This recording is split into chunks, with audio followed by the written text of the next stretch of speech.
Good morning, ladies and gentlemen. I'm your friend RJ once again with you with the new session of vocabulary from The Hindu. Let's talk about the first word of the session, that is devastating. Devastating means something that ruins a thing completely.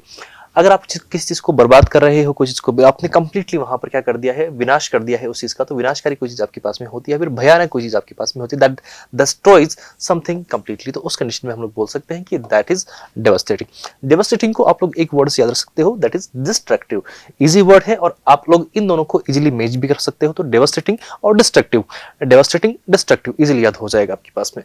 रुइनस, कोई चीज आपके पास में कोई चीज को ruin कर देती है, ऐसी होती है जो किसी को बर्बाद कर देती है, तो उस चीज को हम लोग बोलते हैं रुइनस। ठीक है, यहाँ पर हम लोग अगर देखना चाहें बेटा तो OUS लगा हुआ है। OUS लगने के लिए अगर हम लोग देखने की कोशिश करें तो जिस भी वर्ड के लास्ट में OUS लगा होता है तो वो हर वर्ड आपको अच्छे से पता है किस कैटेगरी से बिलोंग करता है बेटा, एडजेक्टिव की कैटेगरी से बिलोंग करता है। ठीक है, तो catastrophic, catastrophe, there is a word catastrophe, तो उसका मीनिंग होता है कि सर्वनाश हो जाता है, वहां पर सब कुछ बर्बाद हो जाता है, कुछ चीज कंप्लीटली रुइन हो जाती है, तो उस कंडीशन को हम लोग बोलते हैं कैटास्ट्रोफे। जैसे हम लोग मान सकते हैं प्रलय आ गया हो वहां पर, ठीक है, वहां पर प्रलय आ जाता है। प्रलय मतलब होता है कि ऐसा होता है कि जहां पर पूरी की पूरी पृथ्वी ही तहस नहस हो जाती है, बर्बाद हो जाती है, तो उस कंडीशन को हम लोग बोलते हैं कैटास्ट्रोफे। समथिंग दैट इज कैटास्ट्रोफिक, इतना ज्यादा डैमेज हुआ है वहां पर, ऐसा हुआ नहीं है, इतना ज्यादा उस मतलब कह सकते हैं कि उस लेवल का यहाँ पर डैमेज देखने को मिला है, इसलिए हम लोग वहां पर बोलते हैं कैटास्ट्रोफिक। ठीक है, क्रैशिंग हम लोग बोल सकते हैं, डिजास्टर्स हम लोग बोल सकते हैं, ओवरवेलमिंग हम लोग बोल सकते हैं, डिमोलिशिंग हम लोग बोल सकते हैं, रुइनिंग हम लोग बोल सकते हैं, डेवास्टेटिव आपके पास एक और वर्ड है, रैकिंग, लेइंग वेस्ट आपके पास में होगा, डिसोलेटिंग हो गया आपके पास, रिवेजिंग आपके पास में हो गया, डेसिमेटिंग आपके पास वर्ड हो गया, शैटरिंग हो गया, और डेमोलिशन आपके पास में एक और वर्ड है। वैसे वैसे देखो यहाँ पर सब कुछ हो सकता है, यहाँ पर कोई भूकंप वगैरह आया हो, अर्थक्वेक हो, तो वहां पर सब कुछ क्या हो चुका है, बर्बाद हो चुका है। कहीं पर किसी ने मिसाइल, अगर मिसाइल से हमला कर दिया, कोई बम वगैरह फेंक दिया वहां पर, तो उस कंडीशन में भी ये चीज पॉसिबल हो सकती है। तो आपके पास कोई वेपन है, इतना खतरनाक है वो कि उसको हम लोग कह सकते हैं कि it is a devastating weapon, तो उस कंडीशन में हम लोग बोल रहे हैं कि इतना ज्यादा डैमेज कर सकता है। राइट बेटा, चलिए अब इसके जो ऑपोजिट्स है जिनको हम लोग बोलते हैं एंटोनिम्स, तो एंटोनिम्स क्या होंगे आपके पास में, एक जगह तो आप बर्बाद कर रहे हो चीजों को, तो उसका उल्टा आप लोगों को दोबारा से रिक्रिएट करोगे, तो हम लोग कह सकते हैं कि रिक्रिएशन आपके पास में होगा, कंस्ट्रक्टिव आपके पास बेनिफिशियल हो जाएगा, आपके पास में रिस्टोरेटिव, देखो यही हम लोग बात कर रहे थे, कुछ चीज को आपने बर्बाद करे तो आप उसको दोबारा से रिस्टोर करना चाह रहे हो। ठीक है, रिजुवेनेटिंग आपके पास में एक और वर्ड होगा, नर्चरिंग हम लोग बोल सकते हैं, हीलिंग हो जाएगा, प्रिजर्विंग हम लोग बोल सकते हैं, और सेविंग भी ऐसा ही एक और वर्ड हमारे पास में है। तो these are the synonyms of the word devastating and all these are antonyms of the word devastating। Wait बेटा, चलिए अगले वर्ड पे हम लोग बढ़ते हैं, क्रेम्ड। There is a word cramped। cramped को अगर हम लोग बोलने की कोशिश करें तो आपको इतना अच्छे से पता है कि कोई चीज आपके पास में अगर होती है ईडी जिसमें लगा होता है लास्ट में, तो उसकी खास बात क्या होती है कि वो वर्ड हमेशा आपके पास में वर्ब होता है। लेकिन क्या आप कह सकते हो कि क्या सिर्फ वो वर्ब होगा? नहीं, वर्ब नहीं होगा, उसके अलावा वो एक्स्ट्रा में आपके पास में एडजेक्टिव की कैटेगरी में भी जा सकता है। ठीक है, अगर आपके पास में किसी चीज, अगर आप किसी चीज की क्वालिटी बताना चाह रहे हो, अगर क्वालिटी बताना चाह रहे हो, तो उस कंडीशन में आप वहां पर उसको एडजेक्टिव कंसीडर करोगे, जैसा कि हम लोग यहाँ पर देख रहे हैं। ठीक, तो हम लोग बोल सकते हैं कि ये जो बॉक्स है क्रैम्ड बॉक्स है, तो क्रैम्ड बॉक्स हम लोग क्रैम्ड बॉक्स अगर हम लोग उसको बोलते हैं तो उस कंडीशन में आपके पास एडजेक्टिव हो जाएगा। लेकिन आई एम फीलिंग क्रैम्प्ड, तो उस कंडीशन में तो आप अगर देखोगे तो वहां पर आप इसको एज अ वर्ब यूज कर रहे होंगे, तो दोनों ही कैटेगरीज की पॉसिबल है, कोई सा भी गलत नहीं है। ठीक है, तो नॉट हैविंग एनफ स्पेस, जहां पर किसी चीज के लिए आपके पास एनफ स्पेस नहीं होता है। देखो ये जो दीदी है बेचारी यहाँ पर ऐसे सिकुड़ के बैठी हुई यूं करके, तो अब अगर यहाँ पर स्पेस अच्छा होता तो आराम से बैठ सकते थे, लेकिन ये नहीं बैठ पा रहे हैं, तो we can say not having enough space. कोई चीज में आपके पास में कोई चीज ऐसी होती है जो बहुत ज्यादा नैरो होती है, ठीक है, छोटी सी ऐसे पिद्दी सी, ठीक है, टाइट होती है, क्राउडेड होती है, आपके पास में स्क्यूज्ड होती है, कॉम्पैक्ट होती है, क्लस्ट्रोफोबिक, ठीक है, जिसको बंद जगह से डर लगता है, उन व्यक्तियों को हम लोग बोलते हैं कि उनको क्लस्ट्रोफोबिक इश्यू है। ठीक है, कंस्ट्रिक्टेड हम लोग बोल सकते हैं, रेस्ट्रिक्टेड हम लोग बोल सकते हैं, कोजी हम लोग बोलेंगे, क्रैम्प्ड हम लोग बोलेंगे वहाँ पर कन्फाइनिंग, क्रैम्प्ड हम लोग बोल सकते हैं, लिमिटेड, पिंच्ड और अनकंफर्टेबल जब आपको फील होता है, या फिर कन्फाइंड आपके पास ऐसा ही एक और वर्ड हो जाएगा। ठीक है, तो ये आपके पास में क्रैम्प्ड के सिमिलर वर्ड हो जाएंगे। इसके ऑपोजिट वर्ड अगर हम लोग देखना चाहें तो these are the antonyms of this word. Spacious, जहां पर आपके पास बहुत अच्छी जगह होती है तो स्पेशियस हम लोग बोलेंगे वहां पर। अच्छा, यहाँ पर ओयूएस लगा हुआ है तो ओयूएस लग रहा है, दैट मीन्स वापिस से आपको पता है ना, एडजेक्टिव वाली बात हो गई। ओपन, रूमी, रूमी मतलब जहां पर स्पेस होगा आपके पास में। एक्सपेंसिव हम लोग बोल सकते हैं। जनरस, जनरस वो होता है जिसका विशाल हृदय होता है। ठीक है, जनरस को अब देखो, जनरस का मतलब होता है दयालु, लेकिन यहाँ पर इस वर्ड को यूज क्यों किया गया होगा, तो उसके लिए रखा गया होगा कि भैया a person that is broad hearted या फिर काइंड हार्टेड। ठीक है, तो उस कंडीशन में ये लिख सकते हैं हम लोग। ठीक है, तो वहां पर हम लिख सकते हैं, दैट्स व्हाई हम लोग जनरस को भी यहाँ यूज कर पा रहे हैं। मैंने आपसे पहले भी कहा है कि किसी एक वर्ड का मीनिंग फिक्स नहीं होता है, ये वेरी करता है सिचुएशन के अकॉर्डिंग हम लोग देख सकते हैं, या फिर हम लोग देख सकते हैं सेंटेंस के अकॉर्डिंग। जो भी वहां पर बात हो रही है उसके हिसाब से हम लोग इनको अपने हिसाब से अडेप्ट कर सकते हैं। ये अपने पास इस चीज का एटलीस्ट फ्लेक्सिबिलिटी अवेलेबल है इंग्लिश में। इंग्लिश में क्या, किसी भी लैंग्वेज में हम लोग देखना चाहें तो ये चीज पॉसिबल हो जाती है। अनरिस्ट्रिक्टेड आपके पास में हो जाएगा, और एम्पल, एम्पल कोई चीज आपके पास में सफिशिएंट क्वांटिटी में होती है तो उसके लिए हम लोग वर्ड यूज करते हैं एम्पल।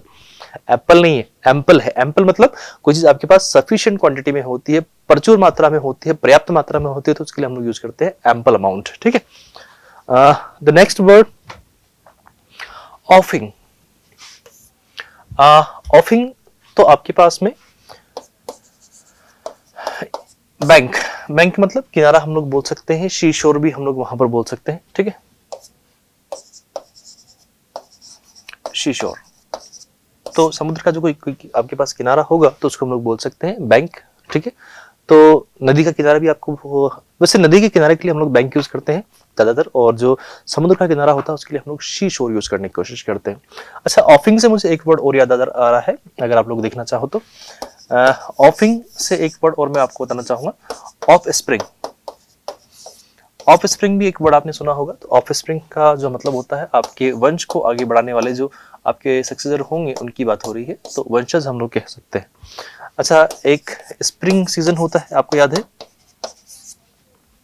स्प्रिंग सीजन, ऑटम याद है, ऐसे ही आपके पास में विंटर, तो उसी कैटेगरी में आपके पास एक स्प्रिंग सीजन होता है। स्प्रिंग जो सीजन होता है बेटा, इसको हम लोग बोलते हैं वसंत ऋतु। ठीक है, वसंत। अब मुझे कमेंट बॉक्स में आप लोग ये बताना कि वसंत ऋतु के बारे में क्या जानते हो आप। अगर कुछ जानते हो तो लिखना थोड़ा बहुत कमेंट बॉक्स में, ताकि मुझे पता पड़े कि मेरे जो स्टूडेंट हैं वो कितने ज़्यादा नॉलेजफुल हैं, कितने ज़्यादा उनके पास नॉलेज है। तो वसंत ऋतु के बारे में आप क्या जानते हो, स्प्रिंग सीजन के बारे में क्या जानते हो, please do comments in the comment box, right. Okay, तो ऑफ स्प्रिंग वंशज हो जाएगा, स्प्रिंग सीजन आपके पास में, वसंत ऋतु जो होती है आपके पास में वो हो जाएगी। चलिए, ऑफिंग की हम लोग बात कर रहे थे। ऑफिंग मतलब समुद्र का किनारा होता है बेटा, the more distant part of the sea in view, जहां से हम लोग देख सकते हैं कि वहां पर हमें पूरा कोस्टल एरिया दिखाई देता है वो। ठीक है, होराइजन हम लोग बोल सकते हैं, डिस्टेंस हम लोग बोल सकते हैं सी वर्ड। वाटर्स, वाटर्स वर्ड हम लोग यूज करते हैं सी के लिए। ठीक है, ऑल्दो हम लोग ये बात अच्छे से जानते हैं कि वाटर एक अनकाउंटेबल नाउन है, तो ऐसे ही जितने भी अनकाउंटेबल नाउन होती है उनमें कभी भी हम लोग ऐसे ये नहीं लगाते हैं, लेकिन अगर हम लोग जबरदस्ती करें तो वो अपना मीनिंग चेंज कर लेते हैं। अगर हम लोग किसी अनकाउंटेबल नाउन के साथ में जबरदस्ती ऐसे ये लगाते हैं तो अपना मीनिंग चेंज कर लेते हैं। ठीक है, एक्सपेंस आपके पास में हो, सी हो गया, ओशन हो गया, बियॉन्ड हो गया, विस्टा हो गया, आउटलुक, प्रोस्पेक्ट, फार, योंडर, शोर लाइन जैसे हम लोग बात कर रहे थे, शोर, कोस्ट, या फिर सी बोर्ड आपके पास में बेशक वैसे एक और वर्ड है। उसका उल्टा क्या हो जाएगा, हम लोग वहां पर दूर नहीं जाकर चीजों में नियर है, क्लोज है, नियर बाई है, प्रॉक्सिमिटी है, प्रेजेंट है, हियर है, इमीडिएट है, या फिर एडजेसेंट है। ठीक है, आपके पास में ऑफिंग जो समुद्र का किनारा होता है थोड़ा सा दूर से उसका हमें एक फार व्यू हमें देखने को मिलता है, उसकी ये बात हो रही थी। तो उसी सेंस में हम लोग जब देख रहे थे तो उसके ऑपोजिट के रूप में आपके पास में ये सब नियर बाई के हमारे पास में वर्ड आए। ठीक है, ऑल्दो ऑफिंग आप लोग यूज कर दो समुद्र का किनारा, जहां से आपको समुद्र का पूरा एक परफेक्ट व्यू मिल सकता है, तो उसको हम लोग बोल सकते हैं ऑफिंग, राइट बेटा। तो ये आपके पास में है। रबल, रबल के अलावा अगर मैं देखना चाहूं यहाँ पर, तो रबल के साथ साथ हम लोग इसको एक वर्ड आपको मैंने समझाया था, डेब्रिस, DEBRIS, डेब्रिस। डेब्रिस का मतलब भी होता है कि आपके पास कोई मलबा होता है तो उसको हम लोग डेब्रिस बोलने का काम करते हैं, ठीक है। तो रबल भी आपके पास में एक मलबा ही होता है, पत्थर के टुकड़े होते हैं बस, ठीक है। Piece of broken brick, stone, ETC, specially from a damaged building, तो आपके पास वो डेब्रिस भी हो सकता है। यहाँ कहीं कहीं डेब्रिस आ रखा होगा, देखना ये डेब्रिस, ठीक है। डेब्रिस, रूइंस, रैकीज, डेट्रिटस आपके पास में हो जाएगा। फ्रेगमेंट्स आपके पास, फ्रेगमेंट मतलब उसका फ्रेगमेंटेशन मतलब टुकड़े टुकड़े कर देना उसको। रिमेन्स, जो चीज बचे हुए हैं। एशेस मतलब उसकी जो राख बची हुई है, धूल बची हुई है। पूरा जब हम लोग किसी का दाह संस्कार करते हैं तो अब क्या बचता है, लास्ट में राख बचती है, तो वो आपके पास में एक तरीके से उसका मलबा ही है। अब लिटर हो गया, रुइनेशन हुआ है, रैक हुआ है, वेस्ट हुआ है, स्क्रैप हुआ है, शटर्ड रिमेन्स हम लोग बोल सकते हैं। डिकंस्ट्रक्शन आपके पास में एक वर्ड है, और कोलैप्स कोई चीज आपके पास हो जाती है तो वो भी रिमेन्स या फिर डेब्रिस बन जाती है, ठीक है।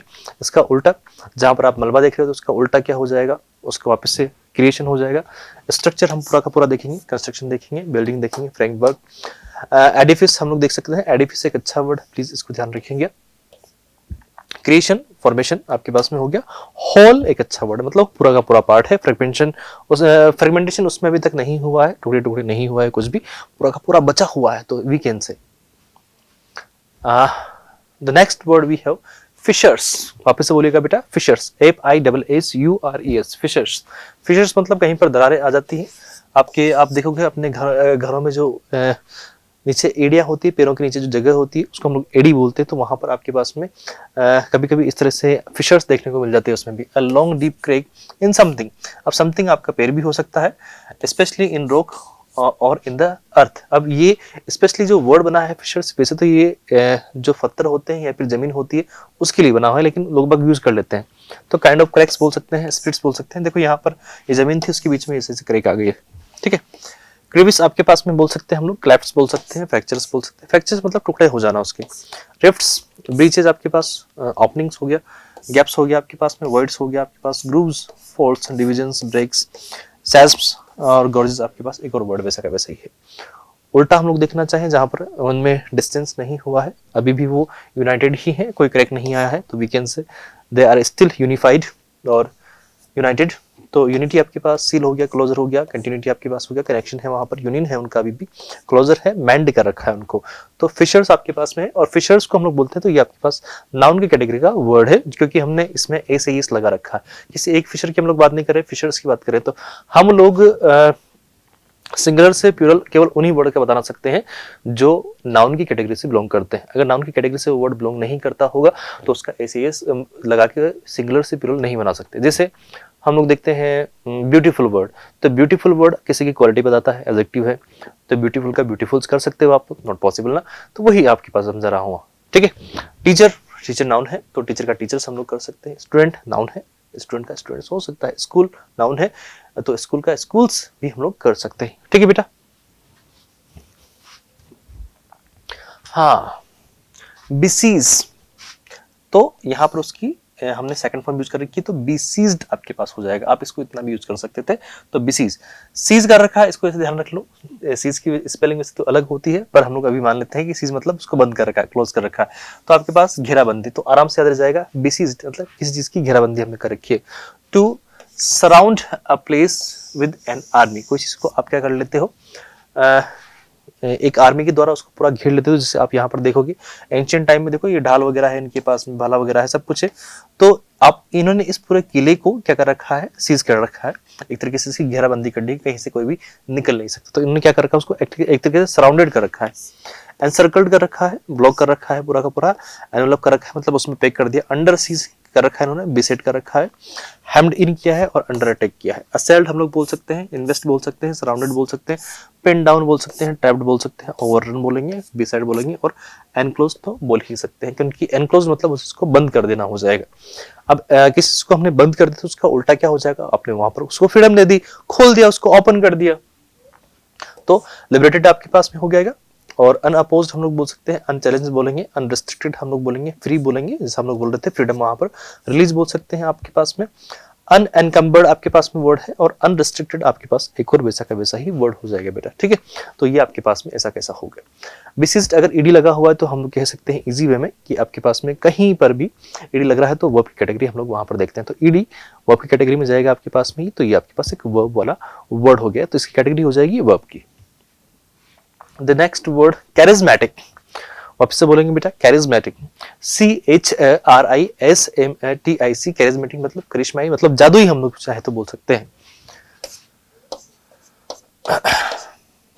जादुई मतलब जो जिसको सुन के हम लोग बहुत ज्यादा मतलब अट्रैक्ट हो जाते हैं। जादुई कब हो सकता है? जब हम उससे क्या हो रखे होंगे बेटा, अट्रैक्ट हो रखे होंगे, उसका चार्म इतना अच्छा होगा। A person who possesses special traits that attract, inspire और fascinate other people, जिससे लोग बाग खुश हो जाते हैं। अब देखो इनका जो स्किल है रेटोरिक है। रेटोरिक मतलब इनकी वाक्पटुता अच्छी है, बोलने में अच्छे समझदार इंसान है, तो नॉर्मल सी बात है, हो भैया यही जीतेंगे, यही हमारे नेता है, तो वो चीज आपके पास में होगी। तो ये रेटोरिक है थोड़े से। तो रेटोरिक मतलब कह सकते हैं अलोइंग है, मैग्नेटिक है, लोग बाग इनकी तरफ खिंचाव ज्यादा हो जाता है, चार्मिंग है। इसलिए मैं हमेशा बोलता हूँ कि आपका बोलना बहुत अच्छा होना चाहिए। अगर आप अच्छे से बोलोगे बेटा तो सब कुछ ठीक है, ठीक है। कंपेलिंग हम लोग बोल सकते हैं, कैप्टिवेटिंग बोल सकते हैं, परस्यूसिव आपके पास में एक वर्ड है, एन्चेंटिंग, और इन्फ्लुएंशियल आपके पास में है, विनिंग हो गया, अट्रैक्टिव हो गया, डायनामिक हो जाएगा, इंस्पायरिंग हो जाएगा, ये वर्ड ऑलरेडी आ चुका है। फैसिनेटिंग हम लोग बोल सकते हैं, कैरिज्मेटिक है इसे, और स्पेल बाइंडिंग। स्पेल बाइंडिंग मतलब किसी के ऊपर जादू कर देना। काला जादू भी हम लोग बोल सकते हैं भैया इसको, ठीक है ना, किसी के ऊपर ओम फट ऐसा करके, तो वो वाला तो काला जादू। अब वो उसके कंट्रोल में हो जाता है ना, ठीक है, तो उसका उल्टा क्या हो जाएगा, कोई ऐसा जादू वादू नहीं किया है, डल है, ठीक है, नॉर्मल टाइप का है, अनअपीलिंग है, अनइंस्पायरिंग है, उससे कोई इंस्पायर नहीं हो रहा है, रेपेलेंट है, अनअट्रैक्टिव है, अनकैरिज्मेटिक है और अनइम्प्रेसिव है। तो ऐसे व्यक्ति को हम लोग बोल सकते हैं कि वो एकदम से ऑपोजिट है कैरिज्मेटिक का, राइट बेटा। तो दीज आर द वर्ड जिसको हम लोग कह रहे थे। तो ये कैरिज्मेटिक आपके पास में जादुई करिश्माई कोई हम लोग होगा, और उसका उल्टा आपके पास में जो इतना ज्यादा अट्रैक्टिव नहीं होगा। करिज्मेटिक मतलब उसकी तरफ लोग बाग अट्रैक्ट होंगे, लेकिन इधर अट्रैक्ट नहीं होंगे, राइट बेटा। तो आज के इस सेशन में हमारे पास यही कुछ वर्ड्स थे जो मुझे लगे कि आपके लिए डिफिकल्ट हो सकते थे, और मैं उनको सिंप्लीफाइड वे में लेके आया हूँ। आई होप आपको सेशन अच्छा लगा होगा, और अगर सेशन अच्छा लगा तो please give thumbs up for the video. मिलते हैं क्लास में, tata bye, good night, have a great day, enjoy yourself, see you बेटा।